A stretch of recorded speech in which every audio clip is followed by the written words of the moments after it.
And for maintenance on our machines, I'm going to show you the Vaxis, our VetScan, our CBC machine. So what we do when we get our new reagents in, our reagents are over here. And it has specific guidelines on what to follow and what steps to do. Basically, you have to unhook each one of those except for the red waste one and uncap all of these in a specific order that's listed for you, and to run a special analyzing test to be able to start your new reagent packs. That doesn't need to be done right now, so what I'll show you real quickly is we'll run, let's see, we're gonna run a different maintenance thing here. So I hit this little screw button here, hit one for maintenance and one for cleaning, and we're gonna do an enzymatic cleaning. And here's my sample here, and that's enzymatic cleaner, or you can use distilled water. Hit the OK button, and that will actually do the basic cleaning and prep for it, and you'll get your results printed off here, or it'll show up on the screen. And that's really all you need to do. And now I'm going to show you an ELISA test. So this is my test. I've got my sample. This is actually for a lipase test, so I need serum. So before I do that, I need 3 drops of my serum in my small little test tube there. So 1, 2, and 3. I'm going to put the lid back on that. And then 4 drops of my sample here. Okay. And I'm just going to mix that a little bit. And then you pour your sample in this window here. And that will feed all the way up until my little circle dot here. And then when it starts to feed in that circle, I know to snap down on my test.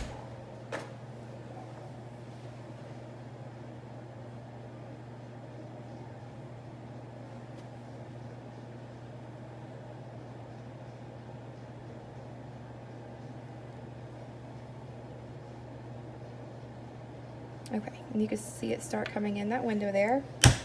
You snap down, and then it takes about 10 minutes. I'll set a timer, and then we'll have a result. Okay, here's the final result. So this part is actually my result, and this is the control. And with the lipase test, you can tell that the control worked because it's always the darker color. And this is actually a negative test because it is not equal to or darker to the actual control. And now I'm going to do a modified Knott's heartworm test, and you need 1 ml with your coagulated blood here. So whole blood, about 1 ml is in there. You want to pour into your centrifuge tube.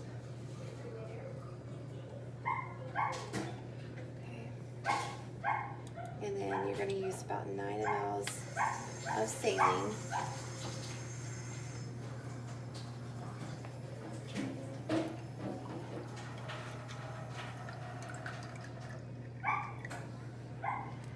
And then you'll take it with a balancing tube. I've already made a balancing tube that will equal out, so about 10 mLs in there. We're going to place in our centrifuge.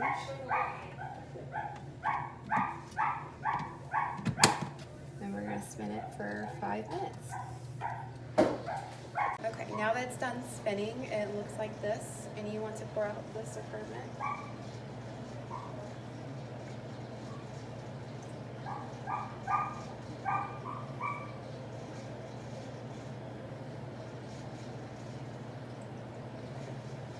Now I'm going to try to get my drop here of my red blood cell.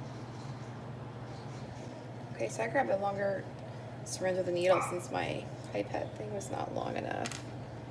So I'm just going to draw some of this up.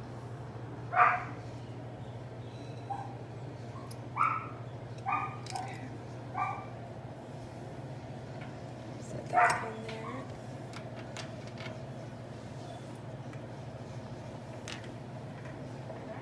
We're going to do 1 drop of the sample. And then 1 drop of the blue.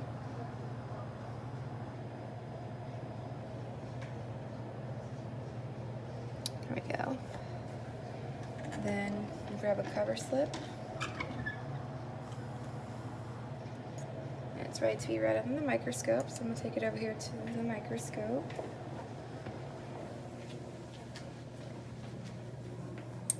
And I have it on power 10.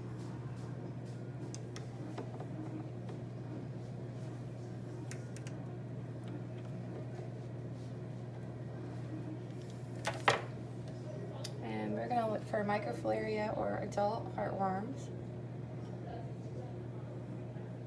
So what I'm seeing is lots of red blood cells. That's what you should see. And some blue stain. I'm not seeing any evidence of any adult heartworms or microfilaria.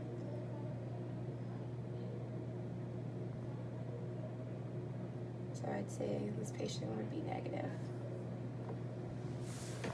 And now I'm going to do a fecal flotation. I have my fecal sample here.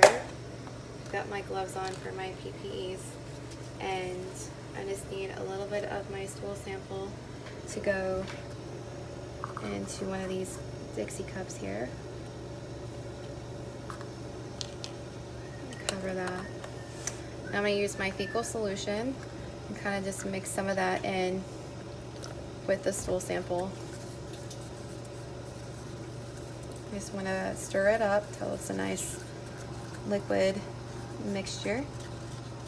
I'm going to toss this tongue depressor real quick in the trash. Okay. Now I'm going to use just a 4x4 gauze to help strain my sample here.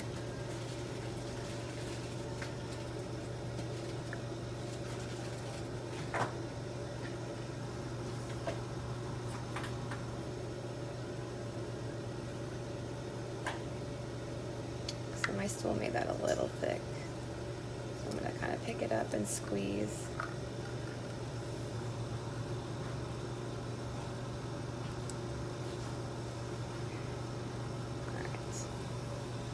That away. I'm actually going to re-glove since I got my fingers wet with that.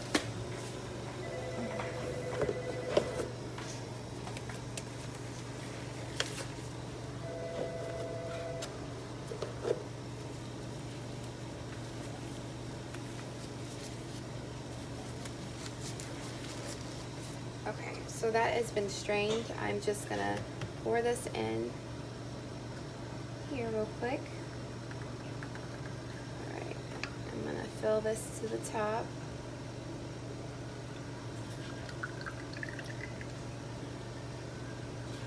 Okay.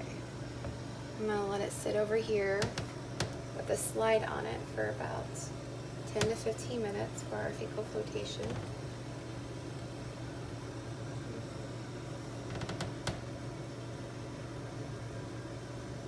And that's it. And now I'm going to do a fecal flotation with the centrifuge. So I'm going to use my tongue depressor and get some of my stool sample. It's going to be similar to the last one. Put some of your fecal solution in here. You want to mix it up.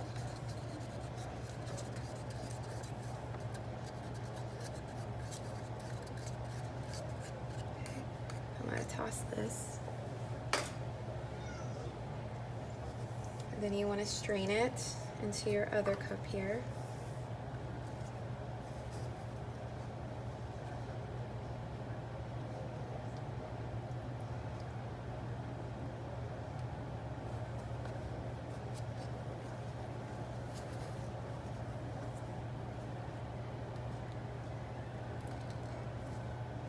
Okay. And you're going to pour this in here.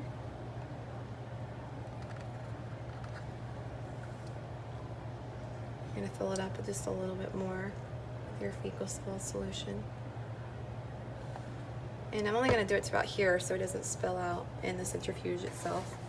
And then we're going to place this with a balancing tube here on opposite ends of each other so it balances out when it's spinning. I'm going to turn and lock that. And you want to do it for about 10 or 15 minutes to let that spin.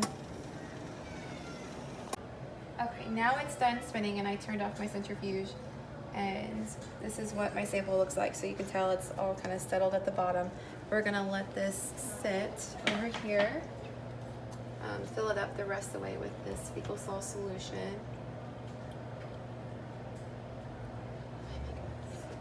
And then we're gonna put a small slide on top and let that sit for about 5 to 10 minutes before we can look at it under the microscope.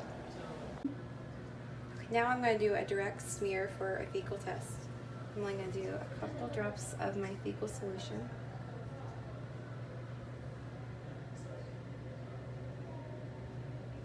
Well, it's a little bit, but, and just a little bit of my stool sample mixed in on my slide here.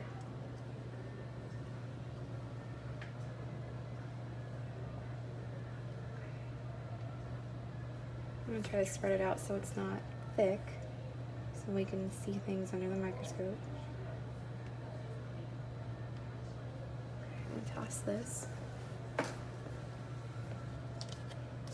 And then you want to take one of your little slides and just kind of set it on top. And then you're ready to read it. Now we're going to show how you do a sedimentation fecal test. So you're going to do the similar, take a little bit of your fecal sample. And it says you can use water, but I'm just going to go ahead and use this fecal salt solution. And you want to stir that up. Okay, I'm going to toss this. We're going to strain again.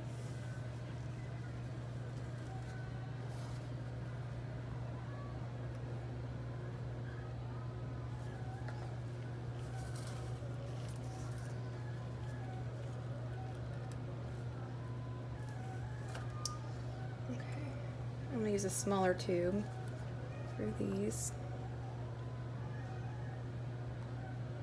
Okay. Toss that. I want to make a balancing tube for this tube since it's a little bit different than the other tubes I was using. So those are pretty equal in size. I'm going to put them in the centrifuge here and take out these other ones.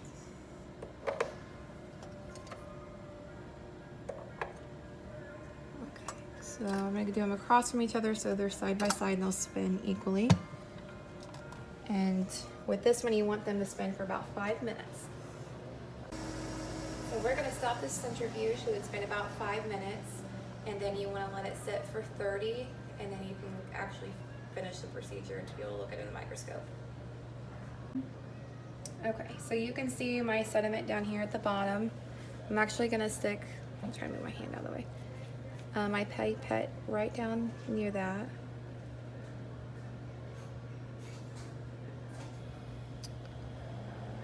And I'm going to put my drop here on the slide. I'm going to go ahead and toss this. So that's after it's sat for 30 minutes. Put the pipette on there, then I'm going to put my slide on top. And now it's ready to be read. And you want to read these fecal flotations on your 10 objective. This type of fecal test actually is only really used for large animals because their eggs won't float because of their size. So, and that's really it. And we're gonna do an ear cytology.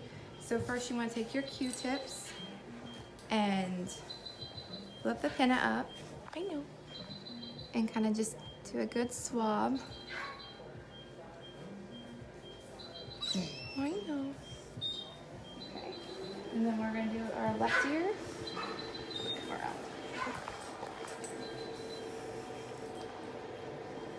I know.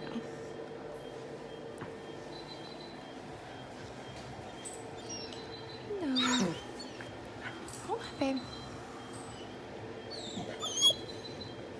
Okay. And we're going to label that left. And this one, right. And I'm going to prepare the slide for my cytology. So I'm going to label left and right. Left on the left, right on the right. And I'm just going to roll my cotton swab on the slide.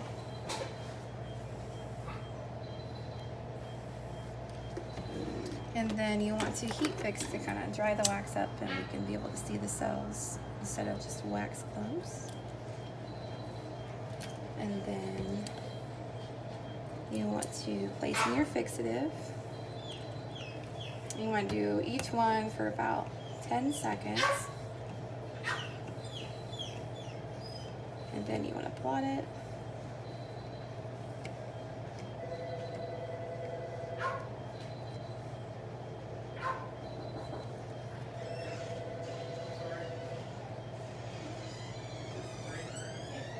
Okay, and then I'll rinse and be ready for looking under the microscope. And so I just rinsed off my slide and I kind of just patted it dry. And I'm going to put it on my microscope here. And I'm going to, see, it's on 100 setting, so I'm going to put a little bit of oil. Okay. That'll help determine if I can see some yeast. I'm only looking for yeast and bacteria.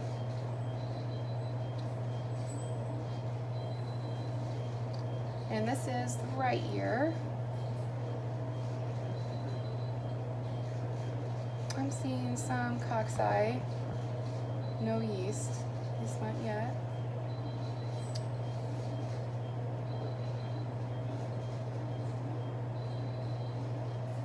And I would label it maybe about 1+ cocci.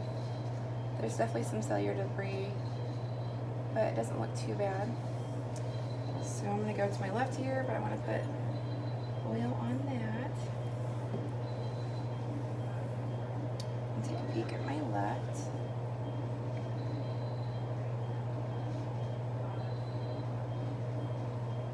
And there's cocci here as well. And some cellular debris. And this ear I'd say about 1+ cocci. So I don't feel like the ears were too bad. Okay, unplug that. I'm going to take my slide off here, wipe off my objective. And so the importance of doing ear cytologies is to determine what's the best medication. So if your dog or cat has bacteria or has bacteria and yeast, the medicines are designed to fit which appropriate diagnosis. And now I'm going to show you fungal culture. I have my testing medium and I'll show you that in a second. But first thing I'm going to do is just do a slide expression on the skin. So as you can see, the skin's kind of pink and irritated there.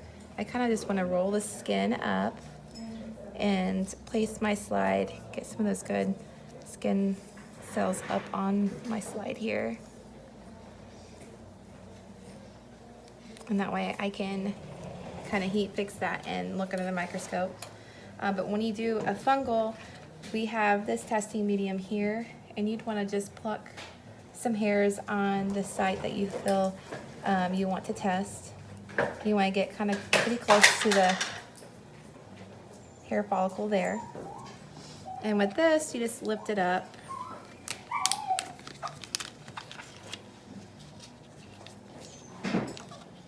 And you want to place your sample inside the testing medium.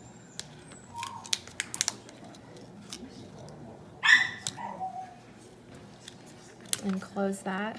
And that will sit for several days to find out our result, to let the culture grow.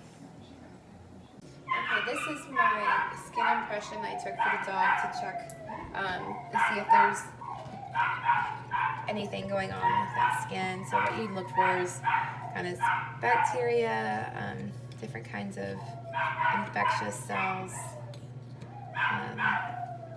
anything like that.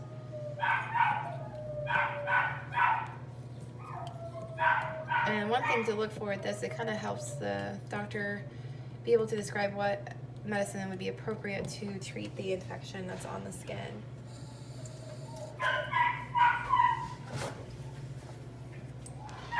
I'm going to dry this off and look under the microscope. Okay, so I just stained my slide and I'm looking at under 10 right now.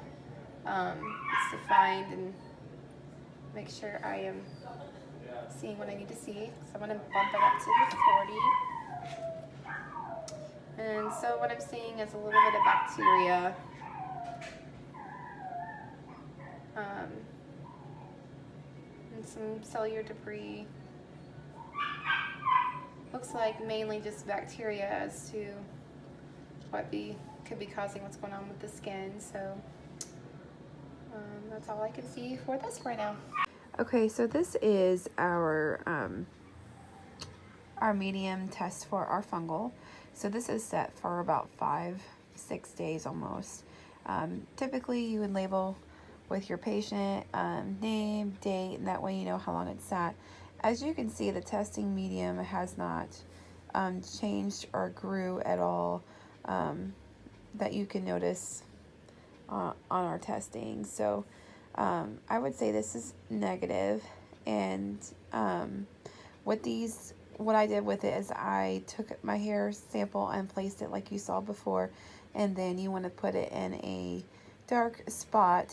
So I put it in a cabinet and let it sit for a few days to incubate, see if anything would actually grow on our culture, but it came back negative. So that is with that. There's other cultures you can do, sending out to your lab or doing the skin expression to kind of see what's growing. Those can also help. These are beneficial in the fact of it gives it a chance to actually grow and incubate to show any fungal tests. Okay, I'm going to show you a skin scraping, and you'll need mineral oil and a dull tin blade. I'm going to go ahead and put some mineral oil on my slide and a little bit on my blade here. And I have another slide. I'm going to choose this dog's area where there's kind of pink skin and do my scraping. Most of the time to get a good accurate scraping, you want to do at least 2 different spots. And the depth, it really kind of depends on what kind of mites you're looking for. So puppies, a lot of times you worry about Demodex. Sorry, I'll put some here. And Sarcoptes, you want to go a little bit deeper.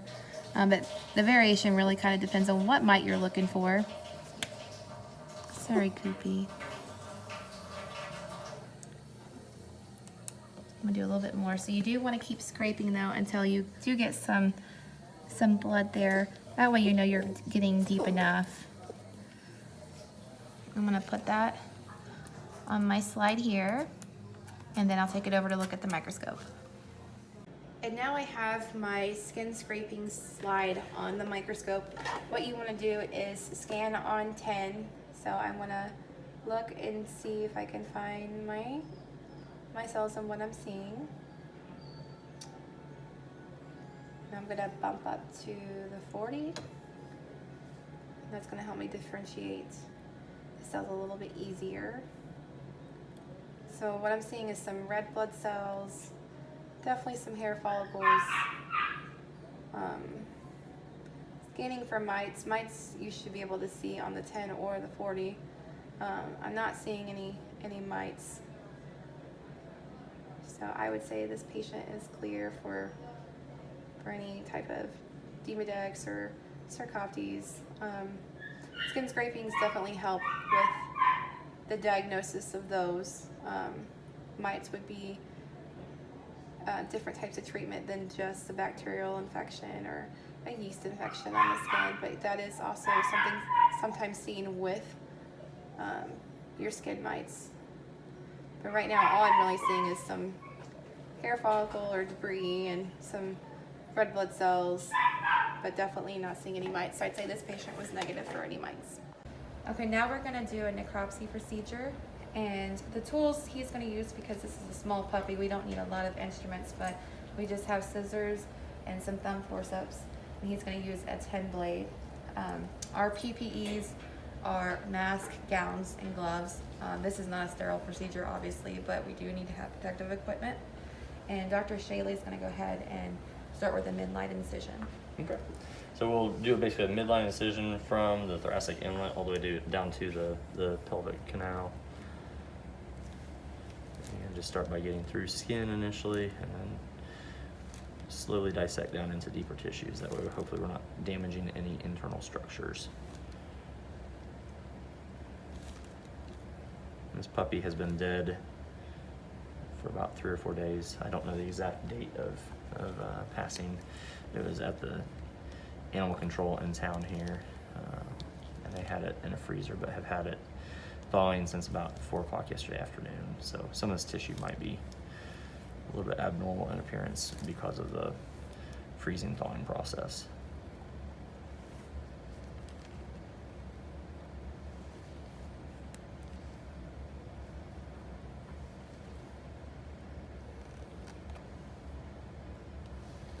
I'm going to see if I can open the chest just with a 10 blade and scissors, because we've not had any mineralization to bone, or very minimal mineralization to bone, so it should be mostly cartilage. If not, Hannah did grab a pair of rongeurs that we have off to the side, but they're sterile, so I'm trying to preserve sterility there. And initially here, I'm just going to do an inspection of the diaphragm and make sure that it's still intact. And as I puncture it, see if I can appreciate an actual whoosh of air and depressurization. Yes, so there's not any defect within the diaphragm causing death for this puppy.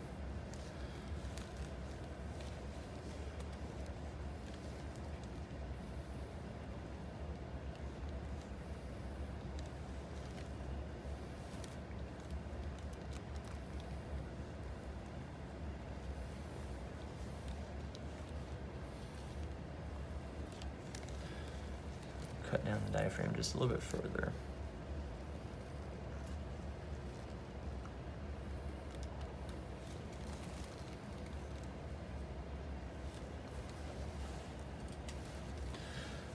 So now we are fairly well open. Start on the exploratory process and see if we can find any abnormal structures. So caudally, here's the urinary bladder. It's fairly normal in appearance.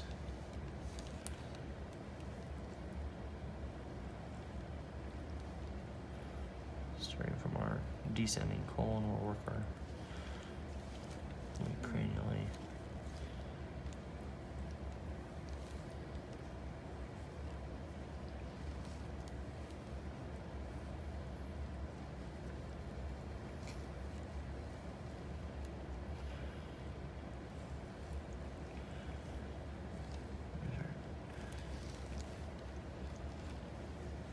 Ileocollic junction. Our cecum looks normal, so I'll run the small bowel.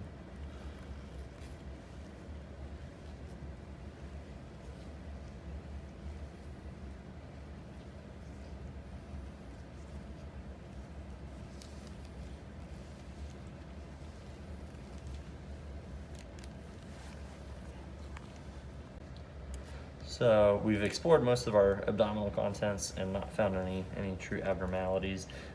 Liver is maybe a little bit discolored, but that's probably more likely due to the fact that the gallbladder was in direct contact with these few lobes here. But we'll take a sample of liver, and with these being rat tooth forceps, I'm going to be a little bit more gentle and just do kind of a guillotine type transection here. I'll use my thumb and finger instead of the forceps to actually select the sample. And it's opening a jar of 10% formalin, and ideally we get about a 10-to-1 concentration of formalin to tissue. That way it fixes appropriately and stops the degradation process. Looking through our thoracic contents, heart and lungs grossly appear normal. We'll dissect those out a little bit better though. So.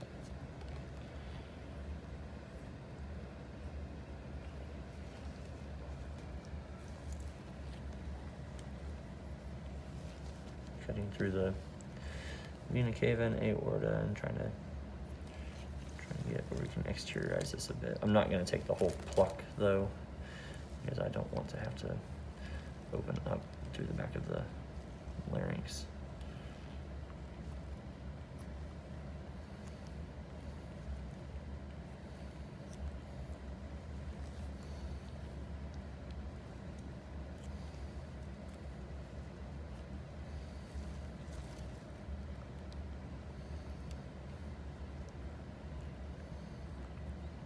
transected the aorta.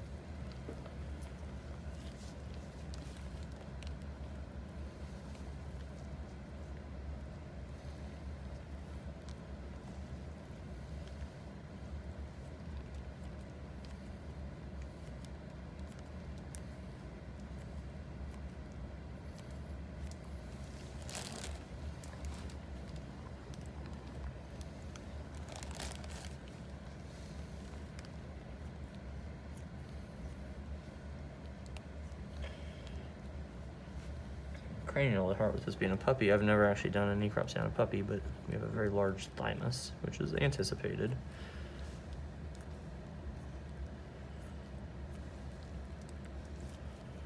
Let's see if I can get the majority of these contents out.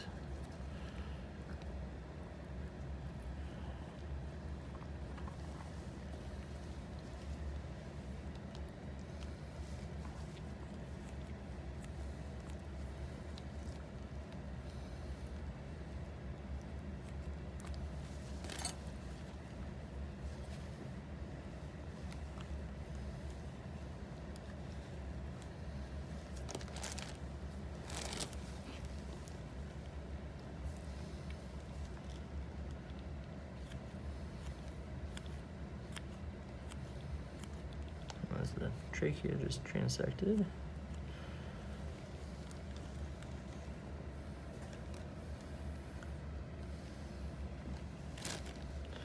can see the trachea sitting right there.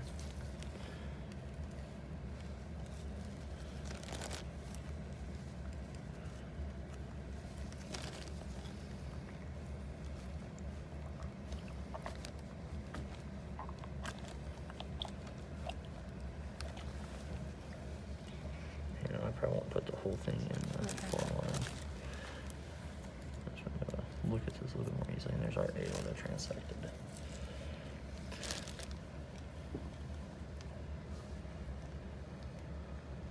Our lungs don't have any abnormal nodules or abscessation present.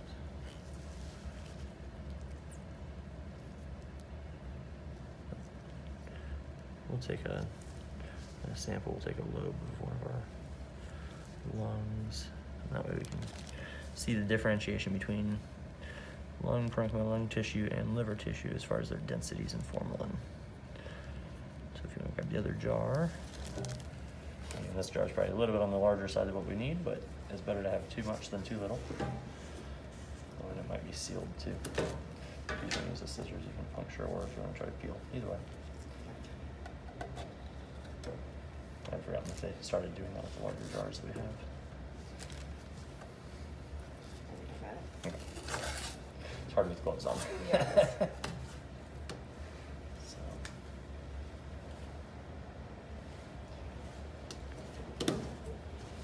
So again, on this necropsy, I'm not finding anything that is out of the ordinary, but that is not unusual for necropsies.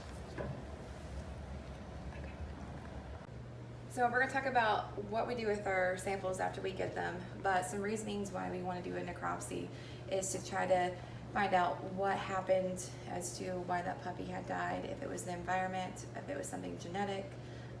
Sending out these tissues can tell us, you know, if it's something going on internally, or if it was something from mom. It's a whole different spectrum of what we can find out what caused the death. For the reports, we use Antec. This is our basic general form that the doctor would fill out. On the vials here, you'll have the date, your patient ID, the specimen, and labeling for the patient and where the location is of the sample. A lot of that information is going to be on the form that you send out. Most important thing to write in your reports is location, the number of where they got the sample from, size, color, shape, consistency, things like that. Sometimes even odor. But pretty much I like to double bag these, make sure they're on tight, they're labeled twice with the patient number and date of birth so they don't get that confused. And then we send it out to Antec and they give us the results. And now I'm going to talk about rabies handling. So only registered technicians or veterinarians can do rabies suspects because they have to be vaccinated for rabies. You have to have proper PPE, so you need to be double gloved, mask, goggles. With large animals, you need to have an apron and special rubber boots and a face shield. A lot of special pathology personnel that actually decapitate the head must have special types of coveralls and things like that when handling the body. So when you do a rabies test or any rabies handling, what they do is basically disarticulate the head, and usually use a wet tip like this, like we use for necropsies, things like that, to actually work on the patient. And then once the head is removed, it is double bagged and placed into a refrigerated container that it has ice packs and sent to lab and labeled as rabies suspect. The remaining carcass needs to be double bagged as well with biohazard bagging and labeled as rabies suspect and disposed in that manner. I'm going to show you how to do a vaginal cytology. So I'm going to clean her vulva with some chlorhexidine wipes.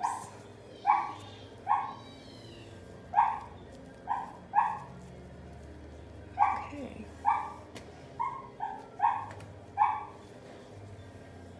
I'm going to flush with some saline. And then on my cotton swab here, I'm going to flush it as well with saline. Then I'm going to insert in the vulva dorsally, twist for 2 to 3 times, and then I'm going to put it on my slide. Just roll down the slide. And next we'll stain it and we'll be able to look at it. Okay. Now we're going to stain our smear for our vaginal cytology. So you're going to stain in each one for about 10 seconds. Then you want to blot in between.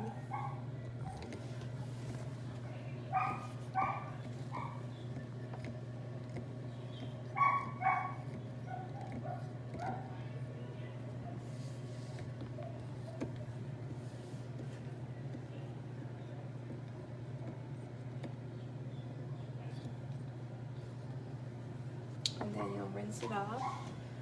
And this is the back side of where I actually put the swab. Then you want to dry it off a little bit.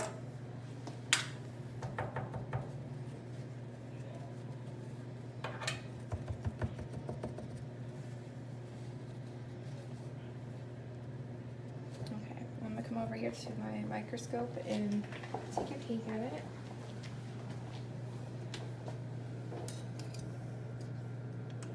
So I'm going to put, it's already set at 100, I'm going to put oil on my sample.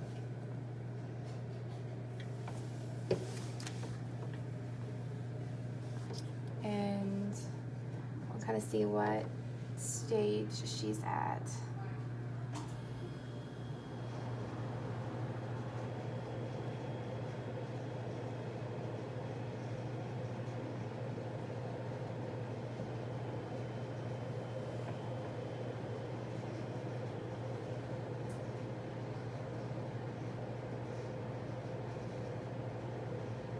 Okay, and I'm seeing a little bit of red blood cells and some basal cells. No neutrophils. No superficial cells. Let's see.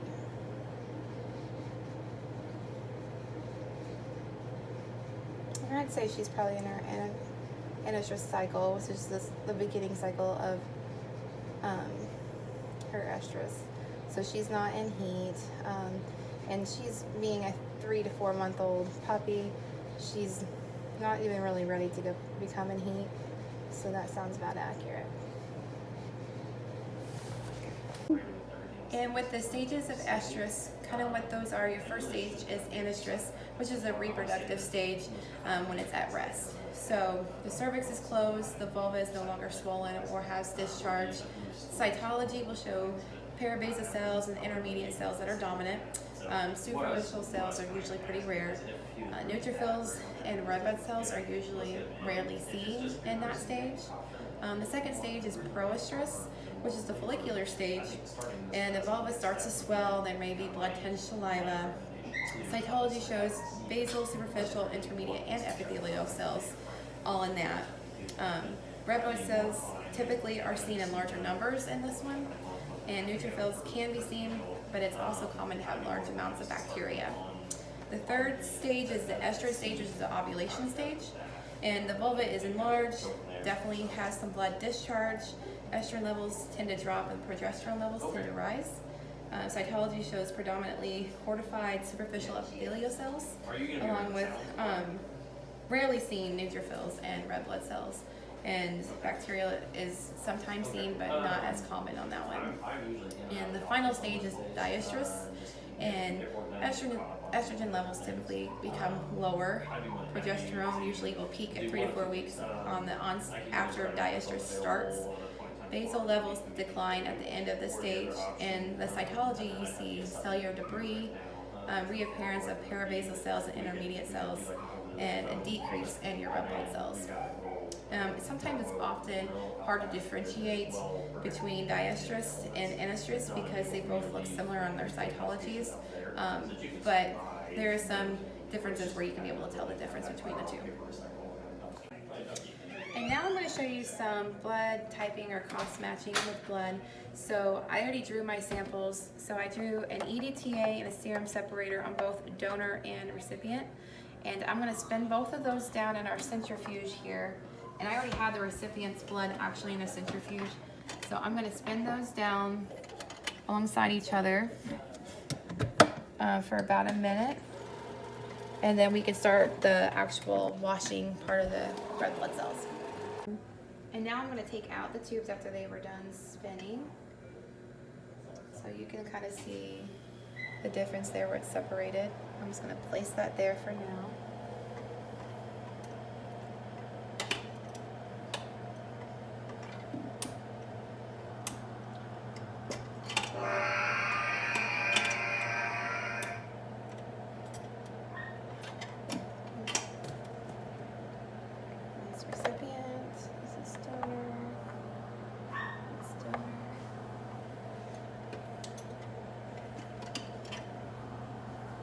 Recipient. So basically what you'll want to do is on the donor, I'm going to pop the cap off there, and I'm going to pour my serum inside here. Perfect. And that just leaves my red blood cells there. I'm going to do that for both donor and recipient.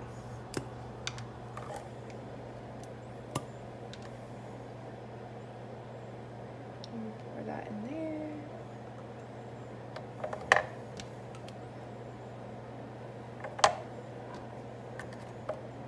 And with my recipient, I'm going to be careful not to disturb the red blood cells, but I'm going to pour out that top layer here.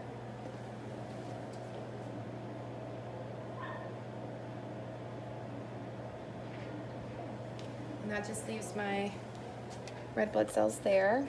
I'm going to do the same thing with my recipient's blood.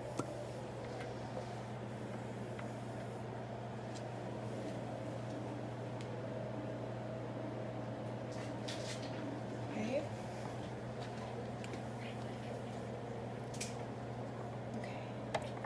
And then now, what we're going to do is add saline.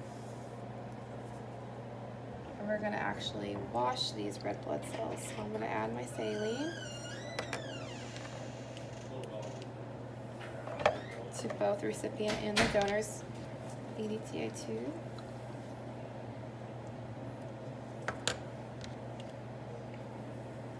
Then we're going to spin these down. And you actually do these a total of 3 times. So this is going to be the second time. And then I'll do it again for a 3rd time, and then we can go to the next step. Okay, so this is my 3rd time spinning them down, and I'm going to get rid of the supernatant there in both of these tubes.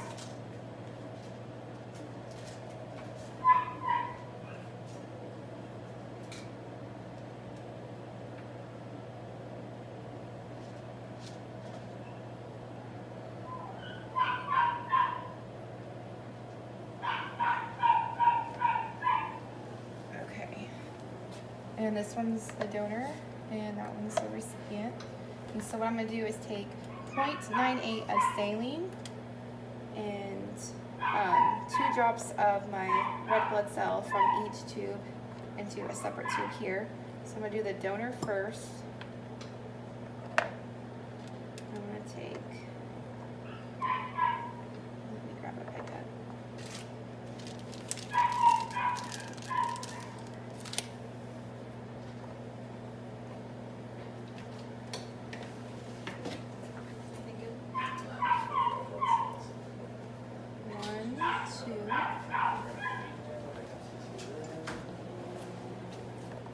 And this is 0.98 of saline that I'm going to add to this tube. And this is actually making my erythrocyte suspension. The lid on that. Okay, that one's my donor. And we're going to do the same thing with the recipient. I'm going to take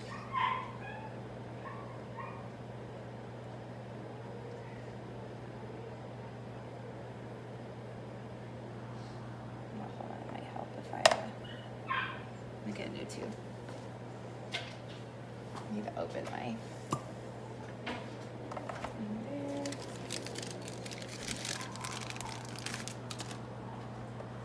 and grab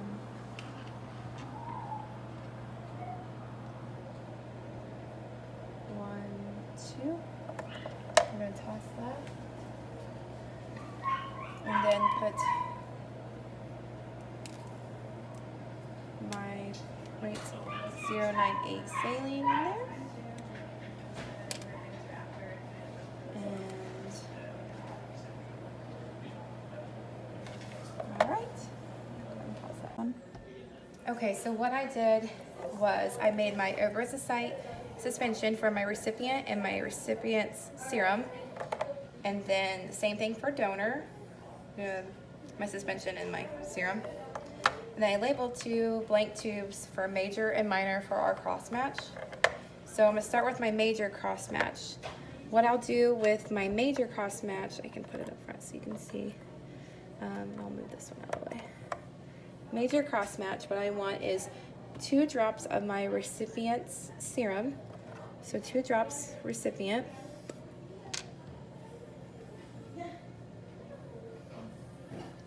One, 2.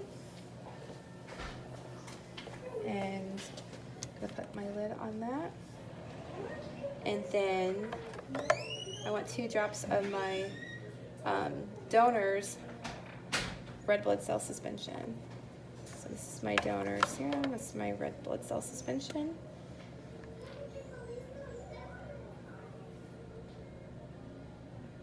One, 2. Put my lid on that.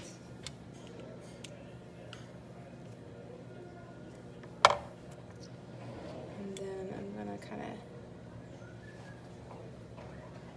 mix this. So I can already tell it's gonna agglutinate. But I'm gonna check in the microscope just to look and see. Plus it looks hemolyzed to me. But that's what I've gotten so far with my major. Now we're gonna go ahead and do our minor, which is my empty bottle here, or my tube here for minor. And with that, I want to 2 drops serum from my donor, so my donor serum.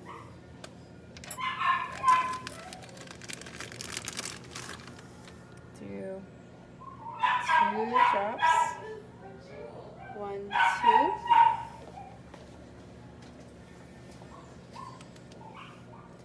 And then 2 drops of my recipient's suspension.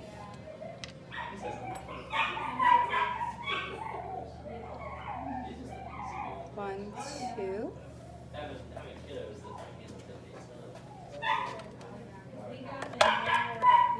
I'm gonna put the cap on it.